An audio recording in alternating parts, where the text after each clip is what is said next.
atualmente a minha memória está um pouco falha. Eu me esqueço de aniversários, me esqueço de alguns compromissos, me esqueço de coisas importantes a serem feitas. E eu queria te perguntar, como está a sua memória?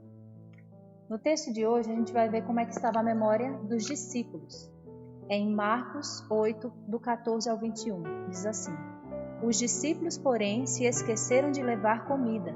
Tinham no barco apenas um pão. Enquanto atravessavam o mar, Jesus os advertiu: Fiquem atentos, tenham cuidado com o fermento dos fariseus e de Herodes. Os discípulos começaram a discutir entre si, porque não tinham trazido pão. Ao saber do que estavam falando, Jesus disse: Por que discutem sobre a falta de pão? Ainda não sabem ou não entenderam? Seu coração está tão endurecido que não compreendem? Vocês têm olhos, mas não veem? Têm ouvidos, mas não ouvem? Não se lembram de nada? Quando reparti os 5 pães entre os 5.000, quantos cestos cheios de sobras vocês recolheram? 12, responderam eles. E quando reparti os 7 pães entre os 4.000, quantos cestos grandes cheios de sobras vocês recolheram? 7, responderam. E vocês ainda não entendem? Perguntou.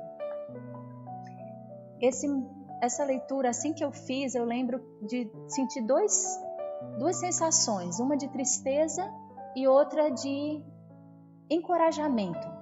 E eu queria trazer isso para vocês. Por quê? Quantos de nós agimos muitas vezes como os discípulos? Se vocês olhassem no texto um pouquinho mais para cima, no começo do capítulo 8, tinha acabado de acontecer a segunda multiplicação de pães.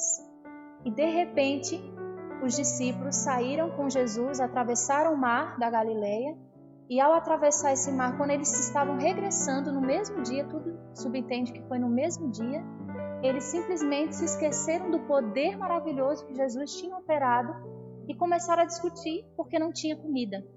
E o milagre que Jesus acabara de fazer era exatamente sobre alimento. E Jesus os exorta e traz a eles uma recordação importante. E eu quero ajudá-los a lembrar do quanto nós temos em Cristo. E que a gente precisa lembrar dos feitos de Cristo, para que a gente não seja ingrato, para que a gente não discuta à toa, para que a gente lembre de quem está conosco no barco. Então eu deixo para você o desafio. Ore, fale para Deus: Senhor, me ajude a ter uma memória que faça lembrar dos teus feitos, ouvidos que ouvem, olhos que veem.